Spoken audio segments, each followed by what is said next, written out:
हम लोग यहीं पर रहते हैं, कई पीढ़ियों से हम लोग रहते हुए चले आए हैं और हम भगवान श्री राम के पड़ोसी के नाम से भी जाने जाते हैं। ये हमारा सौभाग्य था कि हमको जो है इस कार्यक्रम के अंदर में हमको मौका मिला और हम जाएंगे, बिल्कुल जाएंगे। और चूंकि एक ऐसा इतिहास लिखने वाला है और उसके हम लोग साक्षी बनने वाले हैं, तो इससे अच्छी और कोई बात तो हो ही नहीं सकती। जीवन के अंदर में ये सब पल हमेशा याद रहेंगे। 42 साल की उम्र में इतने रूप अयोध्या के देखे हैं, इतने रूप अयोध्या के देखे हैं, और अब जो अयोध्या हो गई है, हम लोगों ने कभी कल्पना नहीं किया था कि कभी हमारी अयोध्या ऐसी हो जाएगी। विश्व में आज नाम होता है, हर जगह जाते हैं, सारी जगह हर एक लोग के जबान पे सिर्फ अयोध्या का ही नाम है, और इसका श्रेय जो है सिर्फ हमारे प्रधानमंत्री और मुख्यमंत्री जी को जाता है।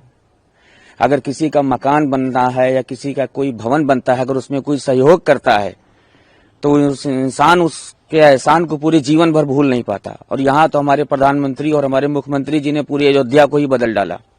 हम लोग पूरे जीवन भर उनके एहसान को भूल नहीं सकते हैं। छोटे से शहर में कभी कल्पना हम लोगों ने नहीं किया होगा कि हम लोगों को इंटरनेशनल एयरपोर्ट मिलेगा, रामपत ऐसी रोड मिलेगी, इतना बड़ा रेलवे स्टेशन मिलेगा, बस अड्डा मिलेगा।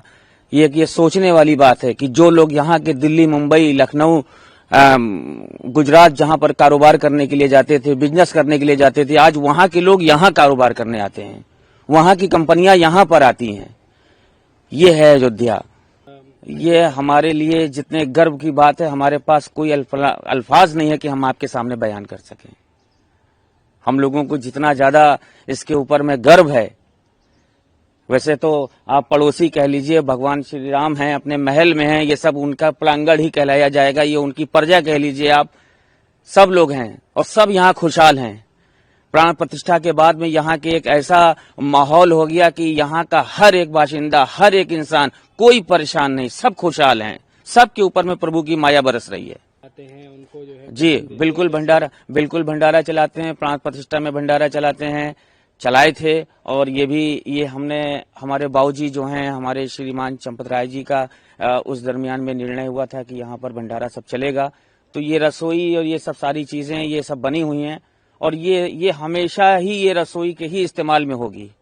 इसको हम फिर से और करा रहे हैं कि किसी भी समय कोई जरूरत पड़ जाए तो ये बिल्कुल चालू हालत में रहेगी ये। और कुंभ के मेले के अंदर में भी पूरा करीब 1.5 महीने तक समझिए कि रोड के ऊपर में सब पूरा चाय, नाश्ता, पानी का इंतजाम हम लोग बिल्कुल रात दिन लगे हुए थे। और ये हमारा भाग्य है। और भाग्य क्या है, ये तो उनकी मर्जी है कि जिससे काम लेना होता है वो ले लेते हैं। अब जो लोग विरोध करते हैं वो उनकी अपनी सोच होगी या उनका अपना जहन होगा। हम लोग तो प्रभु श्री राम के बिल्कुल पड़ोसी हैं, उनकी प्रजा हैं। अब हमारी अयोध्या बिल्कुल बदल चुकी है। जिनके जहन में जिस तरह का भी जो जैसा माहौल चल रहा है वो अपना चलेगा, लेकिन हम लोग तमाम सारी चीजों को इन सब अपने जहन में लाने का कोई मतलब ही नहीं है।